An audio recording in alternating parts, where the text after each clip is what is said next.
If you want to know why Liverpool aren't playing well this season, but you also want some positive reassurance that it's going to be okay, you've come to the right place. Welcome to the Golden Sky. Hope you enjoy the video.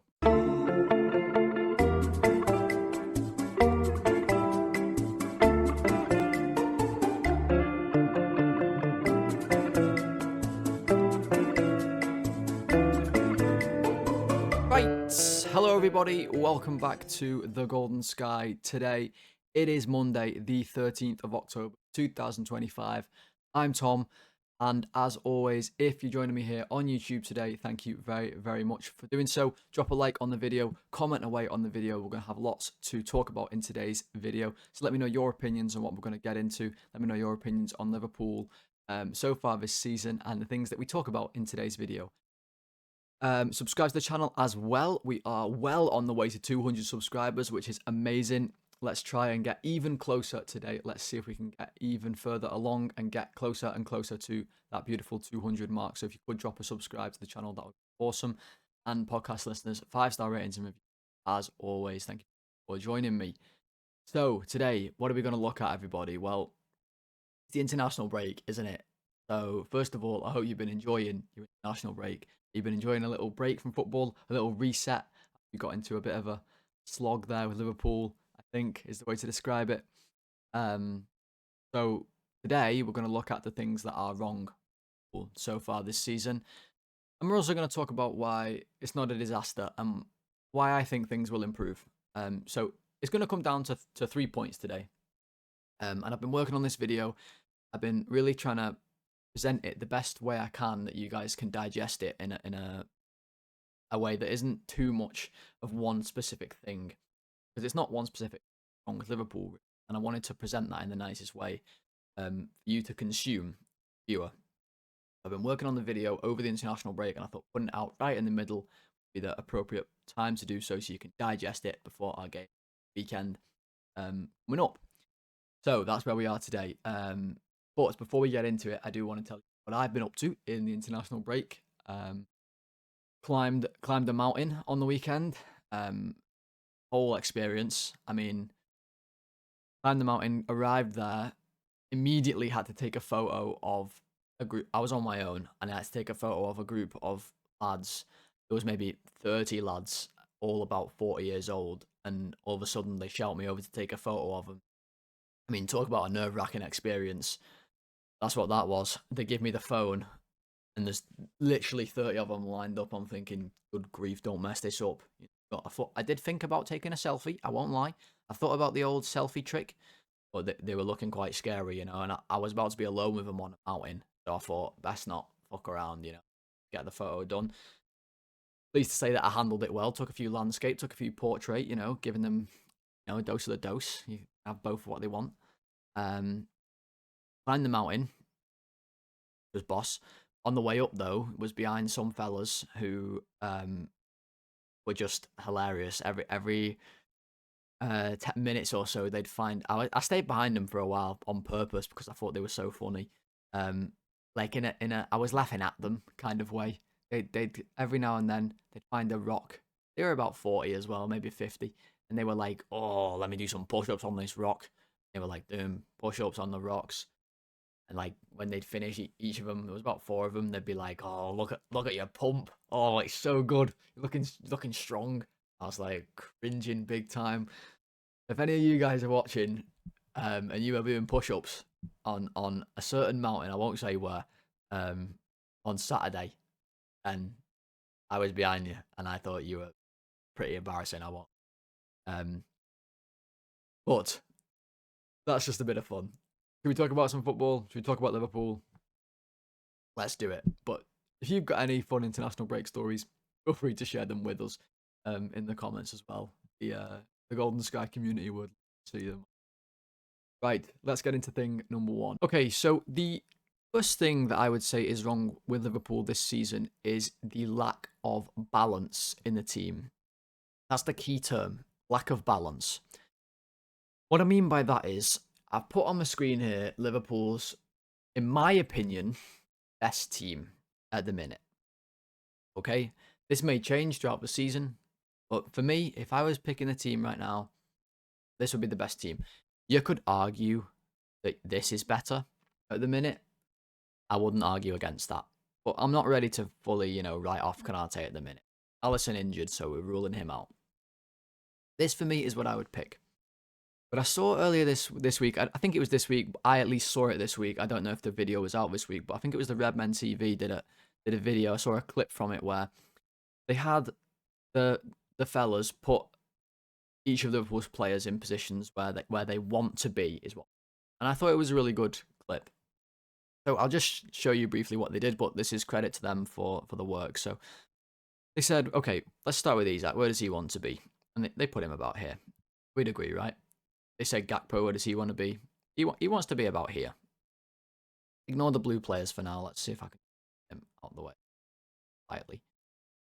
Okay. Florian Wirtz wants to be probably about there. Dominic Szoboszlai probably wants to be about there. Mo Salah wants to be here. Would we agree? Ryan Gravenberch probably wants to be about here. Kirkes wants to be here. Bradley here.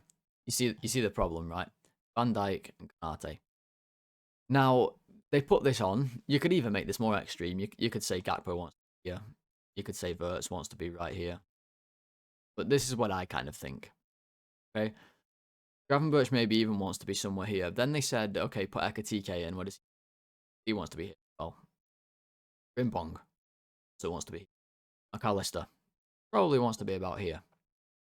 Now, when you look at this, and you look at where our players want to be, what you immediately notice is, first of all, there's an absolute massive bunch of players who want to be on the left-hand side of the pitch. And there's also a hell of a lot of players who want to stand basically on the opposite box, because that's where they do the best work. You can see how exposed we are. If another team leaves even so much as gets the wingers high, they don't even have to be high up the pitch, but just leaves them like this. If they win the ball, dead like this. So this against Palace time and time again with the wingers. So let's just take all. I mean, there's more players on the pitch there than should be, so let's take some of them off again. But this is the point they were making. There's a lack of balance, and it's the positions of the players. And the question I got asked on a recent video was, do I think Liverpool have made too many signings and changed the team too much? I don't necessarily think it's to do with too many signings, but what I think it could be to do with is, at the minute, the signings we've made, we haven't figured out how to balance them into our style of play. Nor have they adjusted their style of play to fit our balance. Last season, you could pretty much always name who was going to be playing for us, and you could pretty much nail down how we were going to play. With this setup, with so many attackers, so many attacking players on the pitch, it's difficult to say how we're going to play. And this has led to a lack of consistency in the team as well, because players haven't been playing well. So what we've been seeing is we just kind of pop everyone back a little bit here to a more manageable eyes to be able to see. We just put everyone back a little. What we've been seeing is a lot of changes to the team. So we've seen variations where we've been Florian Wirtz, had Szoboszlai here, Alistair. We've seen variations where McAllister's not been there. Gakpo's not been there. We've had like something like this, where we've had this sort of formation kind of going on. We've seen variations where Szoboszlai's been here, and then we've had Gakpo, and we've had this. We've seen variations where we've had Frimpong. We've seen variations where we've had Ekatike. Lots and lots of change, lots and lots of chopping and changing. Difficult for players to gain consistency, gain a rhythm, I think, playing like that to gain a balance. Whereas the team last season would be used to how they were going to defend, how they were going to play. We had something like this where we had, let's go back to a team that we could have seen last season quite a lot, which would have been something like this. Let's imagine Isak was Lucho Diaz or Darwin Núñez. The way that we played last season was, if we lost the ball, Salah would stay high, the ball would go on the counter-attack, Szoboszlai would do all this running down here, Alistair and Gravenberch would be here, and usually Gravenberch would sit a lot more, And then we just get ourselves back into shape. And that was pretty much our entire defensive game plan. You know, fullbacks would go. Robbo was a little bit more defensive than Kirkes, so perhaps you'd end up with something that looked a little bit more like this. Didn't when we had the ball. This season, the balance isn't there. We've got too many players who want to go forward at the same time. We've got too many players who want to do the same thing. What I mean by that is what I just showed you. I mean, if I take McAllister off again and put Florian Wirtz in, end up like this. We have quite a lot of players at the minute who want to get the ball to feet. I think we don't have a lot of players who are running in behind. We don't have Salah making runs in behind. Think of Salah and Mane making these out to in runs like this. Gakpo out to in runs. We don't have a lot of players doing that. A lot of players wanting to come and receive the ball to feet. We are struggling to do that as well, which we'll get to later. And we're ending up a lot of the time where we've got lots of players in similar spots. So you would argue that these three players, even if you put Ekatike in, want to be in this sort of area with Kirkes there too. The balance is not right here. Like, this is not cohesive, and we're not playing good enough football to do this type of thing. Also got this strange sort of idea of where we don't really have a defensive midfielder, and Gravenberch is joining the attacks, and it's supposed to be kind of fluid and stuff and like this. We've seen Gravenberch making runs forward. I don't really like it. I think the balance isn't there again. You think of when we had Fabinho, it would be like this on the halfway line. Have Fabinho, we'd have the high fullbacks, which is what we can do with our fullbacks we've got now. And we'd spread across the pitch like this, which I think is a more than reasonable way of playing with the current setup. But this means Gravenberch has to be more disciplined. And it's not a lack of his discipline, it's tactical discipline. It's a lot. So that all contributes to a lack of balance. But another aspect of balance is not just your team shape, it's your team build-up. Build-up play has been something that I've really talking about. If you've watched my videos this season so far, I've been talking all season how build-up for Liverpool at the minute is stale, completely stale, and one-dimensional. Now, what I mean by that is, I put everybody back in a defensive shape. Start with the ball, a goalkeeper. Everyone goes long like this. Everyone obviously pushes up the pitch. Does this forward. Everybody will come up. Press our players. I just put the other team in a flat, so 4-3-3. Let's move everybody like this. Well, I'm going to show you how Liverpool want to build up, or how we are building up. We'll have our centre backs here. Everybody get ready to jump. Usually like some 4-4-2. The other team does not let us go to Van Dijk because Van Dijk is the only player in this back four who progresses the ball forwards with passes. Not a single other player in this back four who's a good progressive passer. Arte is not a good progressive passer. Bradley's not a good progressive passer. Kirkes isn't a good progressive passer. Only Van Dijk. They filter the ball away from Van Dijk. Make sure he can't get it. Ball goes to Canate. And then from there, they put the press on, so they curve round the runs, they press Canate. He can go to Bradley sometimes, and then we're trying to show like this, but often the ball will end up back at Canate. And let's say we've actually managed to push the other team back a little bit. Maybe they don't come up so high, maybe it's a lesser team and they just play out a little bit like this. What we end up with is the striker will often stand here and allow Canate to have the ball. He's had too much of the ball this season. Look at some stats later to back that up, but he then doesn't have options in midfield. We're struggling a lot to get the ball into midfield. So the ball is going long all the time, mostly to this left wing. It goes long, it goes long. If we do get it to Van Dijk, he's the one who can actually pick players out with these passes. Canate is not the one you want doing this. And our variation in our build-up is lacking. No balance. Our progressive passing numbers as a team are down this season compared to last season. We aren't passing the ball forwards often. However, our passing accuracy and our possession are both up. So you're seeing there's no balance in that. No balance in having more possession, less progressive passes. That doesn't make lost a rhythm of our play. Okay, so I told you in this video I'm going to tell you how this gets better. It's been a lot of doom and gloom so far. So how does it get better?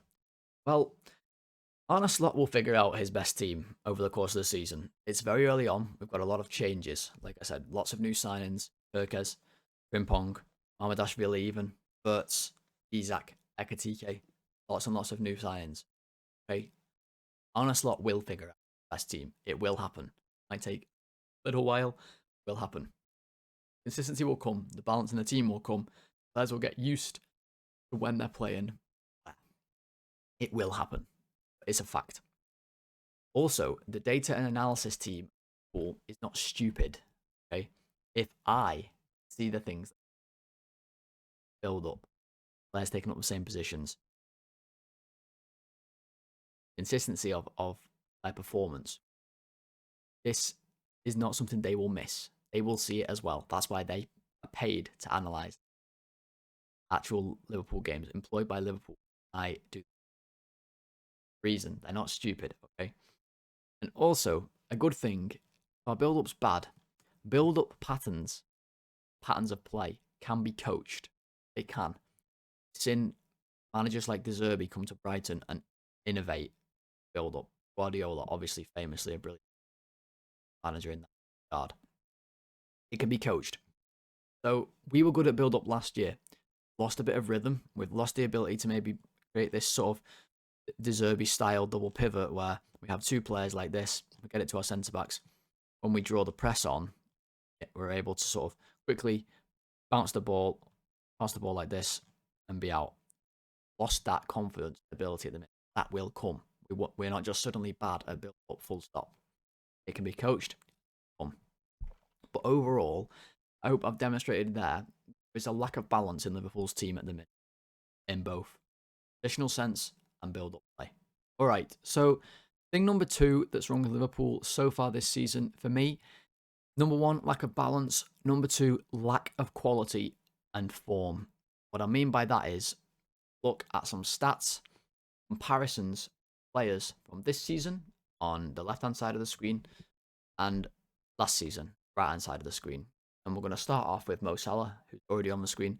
Now, feel free to pause the video, analyze these for yourself, take a little look, come up with your own conclusion as to what you think of these numbers. But I'm going to talk through them, and obviously it's pretty eye-opening when you look at this first one, just how different they are. This is just a lack of form, and we're going to look at some key players who've been out of form or maybe out of rhythm. It's a better way to put it. So far this season, then it's hampering our performance. You look at Salah. Last season, let's focus on here, on the right for now. So obviously, small sample size this season, but last season we've got a full year. You can see he's basically the best of the best. Non-penalty goals per game, he's the highest percentile there is. Same with expected goals. Assists, he's basically the best. Expected assists and goals, basically the best. Non-penalty expected goals and expected assists, the best. Crazy amount of shots, crazy amount of shot creating actions. He's basically the best attacking player in the Premier League last season. We know that. He was. That's why he got Player of the Year. But these are like astronomically good numbers. These are insane numbers. To basically create a goal or an assist expected every single game is astounding. Compare it to this season. Now, we know Salah's not really got crazy numbers yet this season. Not as crazy as he was last year. Again, small sample size, but look. Expected goals, 0.17 compared to 0.49. He's way off. That's a goal every 5 games compared to a goal every 2. Expected. Shots way down. Halved, basically, last year. Assists, basically halved from where he is last year. Again, small sample size, but expected assists and goals, under half. Expected goals and assists combined, under half of last year. Shot creating actions, basically half of last year. He's basically performing at half the rate that he was last year at the minute. This is one of our biggest players, Mo Salah. He's so out of form.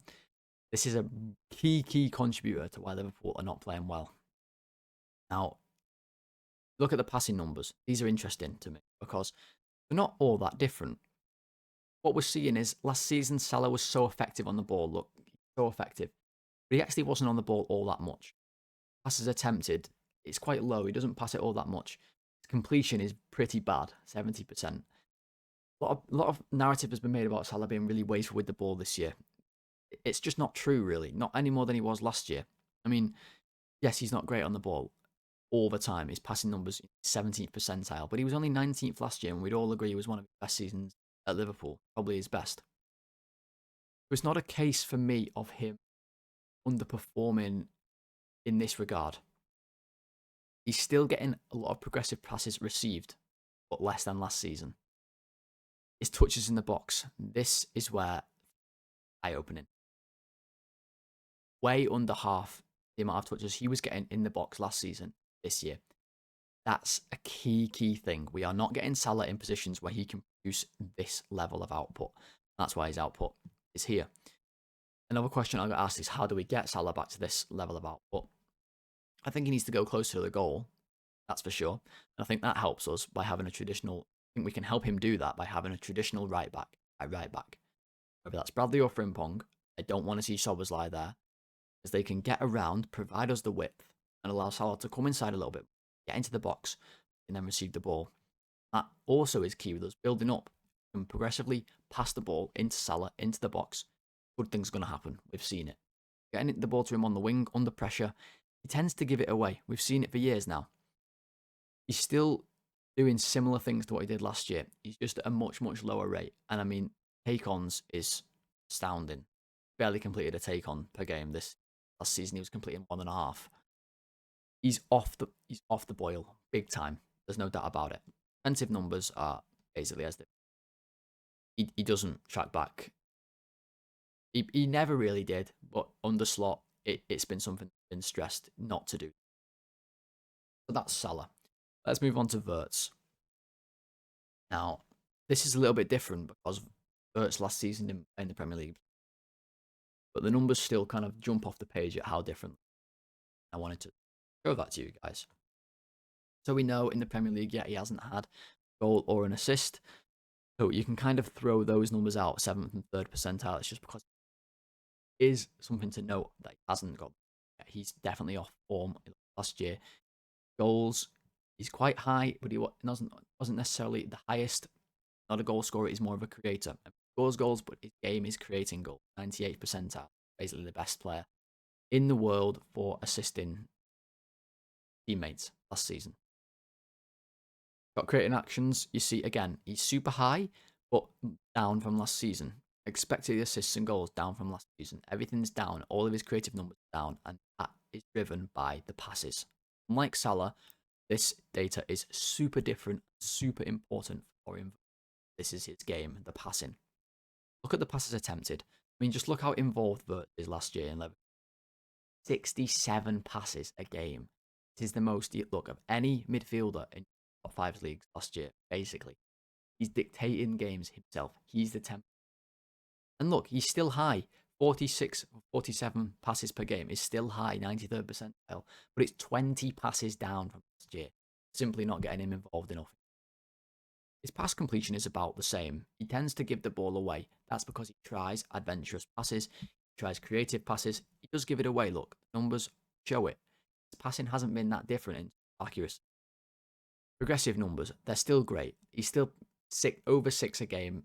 Still good. He's not quite as high as he was last year, but it's still great. He's the only player in our team hitting these levels. Only player. But the carries and the dribbles are basically gone from his game at the minute. That's to do with us not finding him in areas. Him not taking up areas maybe as well. You got to put some blame on him. Where he's able to have space. Maybe it's because teams in the Premier League don't allow as much space as teams. Keeper, they tend to fit in. That's exactly what's happening. Carries way down. Take-ons way down. Touches in the penalty area down. So passes received. A key one. Half, basically. Not receiving the ball off team half as much as he was last season. That's a massive problem and not a Florian. That's a Liverpool problem. Because we have to get him the ball. And I thought his defensive numbers were really interesting as well. You can see they're basically up across the board. I mean, way up across the board. He's being asked to do a lot more defensively. Interesting when you think our press hasn't been very good this season. He's been asked to do a lot more, and I think that contributes to this running. That's these dribbling one. I think he's exerting much more energy outside of the game. That's because we have no balance in the team. See how it's all linked together? That's Florian Wirtz. Let's look at Konate. Now, not a massive, massive difference in his numbers initially looking at them. But what I want to show you is a lot of criticism has been on Konate for his passes. If you actually look, his passing numbers are actually better in terms of percentiles where he was last season. He's attempting basically the same per game. His completion is actually better than it was last year, which is crazy. He's carrying the ball more. His take-ons is even doing better at that. Even taking on players better. The problem with Konate is he's having to do it too much. Now, there's no touches on here, but I guarantee you his touches, not in the penalty area, are way up. I've not actually looked at that, so I can't say they are or they aren't. I wanted to put this on to show, even though we know Konate's out of form. Watch the eye test, you know he's out of form, but his numbers don't necessarily show it. You can't always rely on the raw stats, and this might contradict what I'm telling you with Wirtz and Salah down. That's what this means. What my point is with Konate is he's out of form, know it, but he's still actually his pass completion is up. This is because he's on the ball all the time. Teams won't let us play with Van Dijk. He's got the ball. He's the one making the easy passes. He's the one passing the ball to the goalkeeper, passing it to the fullback. Same as last season. It's just we're not balanced enough to share the load around. Ibrahima Konate should not be attempting nearly 70 passes a game at 91% percentile completion, which is really good for a centre back, and are still all being able to free. He's playing so bad. That should not be the case. Defensive numbers still basically where they are last season. So again, defensive stats are hard to measure. I actually kind of want them lower. I just thought this was an interesting, difference compared to Wirtz and Salah's eye-opening difference in stats. Konate is quite similar, even though we know out of form big time. Kirkez, the last one that I'll show. A lot of talk about Kirkez, obviously. A lot of talk about him being not settled in at Liverpool, blah, blah, blah, blah. Lots of it. Well, the key reason why that's the case for Kirkez. Because basically, if you forget this, if you imagine that's not there, you cover it up, you just focus on it. It's basically a flip on this other side of how he played last year. We're asking him to play like a completely different player. And that doesn't make sense. This doesn't make sense. Look, last season, Kirkez, he's creating shots. He's got good assist numbers for a fullback. Look over here. He's half as many shots created. Assists, expected assists, not anywhere near. No assists. He's not getting forward as much. We're asking him to play like Andy Robertson. Older year. Fly forward, flying Scotsman Anderson. Look at this. Passes. Last season, Kirkez wasn't passing the ball a lot. Completions down. Attempts. Not great. Look now. Passes attempted way up. Pass completion way up. He's actually completing a lot of passes because he's on the ball all the time in safe areas. We don't want him on the ball all the time in safe areas because his game is not this. He's not a progressive passer. He's actually attempting the same amount of progressive passes as he was last season, but look how many more passes per game. Look at the pass completion being much higher. This is just him getting on the ball in safe areas to do nothing with it. This is not beneficial to Liverpool. Look at the dribbles last season, carrying the ball loads, taking players on, touches in the penalty area, receiving the ball again from progressive passes. So much higher up the pitch when he was ball really high. This season, way down. 33rd percentile to 88th percentile in progressive carries. We're asking him to play like a fullback, completely different to how he played last season. Doesn't make sense. Look here, interceptions last season. He's really good at being on the front foot, nicking the ball, counter press. 80th percentile this season, 15th. Way off it. Way off it. Clearances and aerials won. He's having to compete way more as a centre back. This is centre back type numbers. 93rd percentile for clearances. 41st last season. It's eye-opening how opposite we're actually asking Kirk to play compared to last season. Contributing to his lack of form. It is. But why will this improve? Well, These are all elite players. Mo Salah, Orion Wirtz, Ibrahim Konate, Milos Kerkez, Alexis McAllister, another one. All these different players are top class players. They won't be bad or not just suddenly bad players. That's not how it works. They will find form. It's okay, guys. Don't worry. Consistency will arrive. The rhythm will as well. But I also wanted to just look quickly. Look, elite teams have bad spells, especially earlier in the season. Real Madrid last season, yeah, they sign Mbappe, they sign all these. They have an amazing team. Look, 2 games at a similar time of the year, they get slapped 4-0 at home to Barcelona. At home, I actually watched that game. Terrible. Then the next game, they get slapped 3-1 at home by AC Milan. Okay, good sides, sure. We've lost 3 in a row. Okay, we know it's bad. Look, elite teams can do this. Anybody here think Real Madrid? No, because they are. Have elite players, they'll figure it out. Man City, title winning seasons, 23-24. Same similar area, really similar time. Losing the cup to Newcastle, lose in the Premier League to Wolves. Teams can lose back-to-back games. Okay, City again, notoriously sometimes slow starters under Pep. At times that they've gone on to have success. Look at this run of form. Okay, they beat Brighton, but a 0-0 draw to Copenhagen. They lose to us 1-0.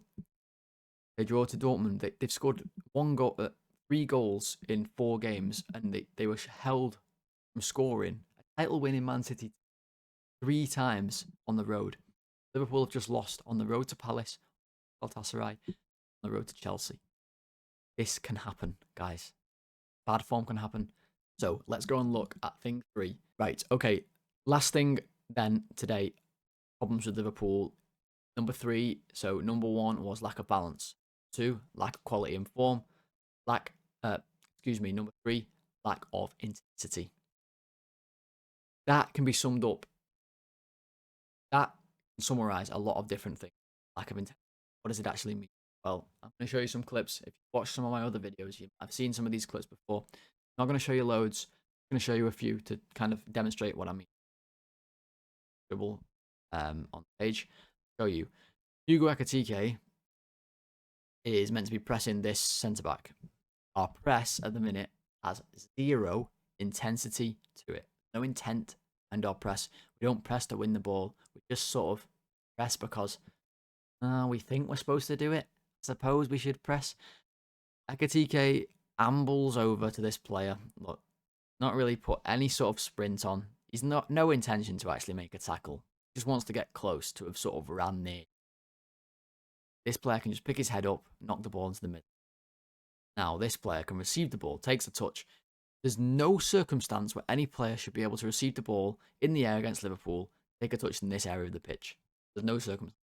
He should be getting smashed by all angles. Okay? Should be getting smashed into. Doesn't happen. Take a touch, turn. Look at all the time he's got. No challenge on the ball. No challenge on the ball. No challenge on the ball. It's just a lack of intensity, a lack of desire to want to win the ball, to make a tackle, even to foul. It's just not there. That desire is not there. They go through. Galatasaray again, same game. Counter-pressing opportunity. We've just lost the ball. Can we counter-press? Can we win it? Well, no. We're nowhere near it. Gravenberch nowhere near. Gundogan has all the time in the world. Look, he's basically done a full pirouette. Still, nobody is near him. No intensity to go and smash into him, foul him, to win the ball back from any of these players. They all just sort of get around him. He can swivel. He can dribble around. Look now, pass the ball through here to Torreira. Nobody's anywhere near. No, there's snap. Trigger to our press. Just, it's like half-hearted. Is Torreira now. Look at all the space in the middle. Again, this should never happen. Curtis Jones has to close him down more. Should never happen.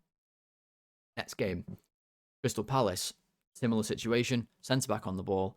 No one near him. There's no press. Isak and Salah. Our formation was all wrong in this game, but again, nowhere near the ball. Wirtz is going to go press, but there's no intention to actually tackle Lacroix here. He's never going to actually tackle him. Lacroix can see him coming. It's a straight press. Not how you want to press. You don't want to just straight someone, see it coming. Tips the ball over the top. That's pressing. Now we'll see a lack of intensity defending. When this ball comes over the top like this, first of all, it should be headed away. And if it's not headed away, if it goes over your head, you have to win it. You have to be the more intense team. You're defending. You have to protect your goal with your life. Okay? This ball bounces not once but twice. And actually, Tyrick Mitchell ends up getting it for either of these two players for Liverpool. Gets on the ball, he squares it across. Again, we're seeing a lack of intensity. The ball comes across the box to another free Palace player. Kirkes, not intense enough, and that's saying something. Not tight enough to his marker. Lost him. Get a shot. They all score. Now, compare this to Bournemouth. Bournemouth, who are getting a crazy amount of buzz. There's this buzz at the minute that Bournemouth could win the league. Okay, now I'm going to put myself out there on record. This might make me look stupid by the end of the year. There's not a single way Bournemouth win this league. A brilliant side. They've got a brilliant manager. They won't win the league. It's impossible. You can scout Leicester all you want. Not going to happen.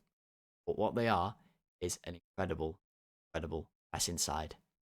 Really. This is an exact example of how Liverpool should press. So Fulham won the ball.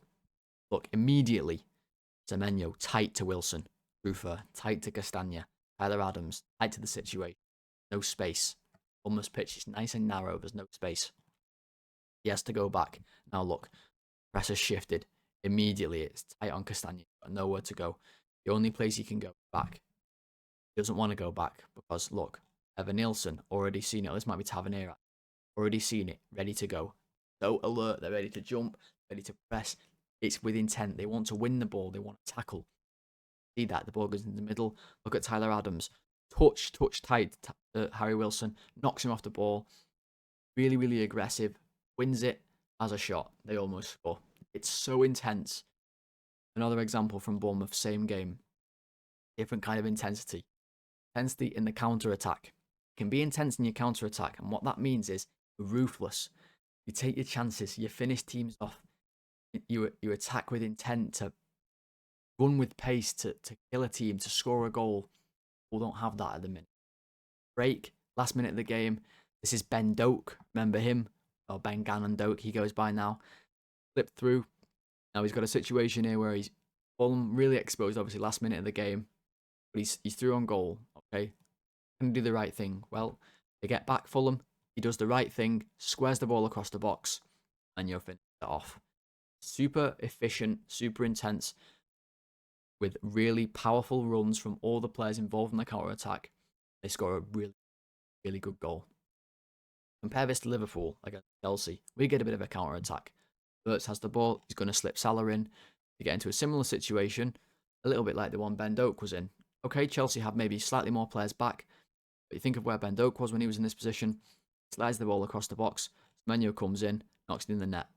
We've got Alexander Isak here. Similar thing could happen if we make the right decisions, if we're intense enough about our counter-attacks. Salah slows the pace down, comes inside. Now, don't get me wrong, he gets in a good position. It's Mo Salah at the end of the day. He could score this goal. He could. But I think we've missed the opportunity and you overlook. If you just focus on that, you overlook certain things. We saw the great opportunity that Bournemouth made, basically unmissable. Salah holds his nerve, rolls this ball to Isak as Gakpo takes Gusto further away. Isak can roll it in the net. You can see the reaction of Isak. He's asking why didn't you? Or the ball is here, nowhere near the goal. Salah knows it. It's just bad. It's just a bad counter-attack.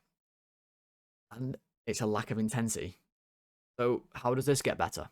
Well, the team is extremely fit.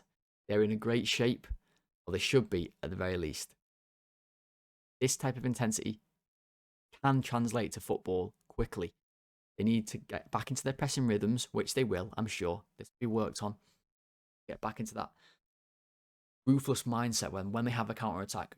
Look, we've got brilliant players. Florian Wirtz, Cody Gakpo, Alexander Isak, Hugo Ekitike, Mo Salah. These are players who are going to figure it out on the counter. Scorers, goals, all come with time. And if we manage to balance the balance that we don't have at the minute, get some quality back, the intensity comes naturally with that. Defending intensity. The want to put attacks together to finish games off early on, all come together. These are all linked. Lack of balance, lack of quality, lack of intensity.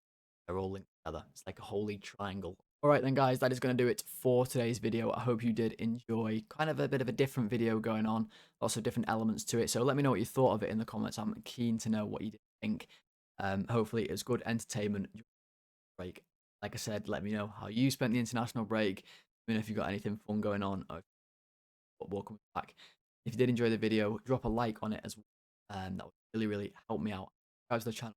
Let's see if we can get to 200 subscribers in the near future. Till the next one, which will be the Chelsea, sorry, not Chelsea, we just played Chelsea, United preview on Friday.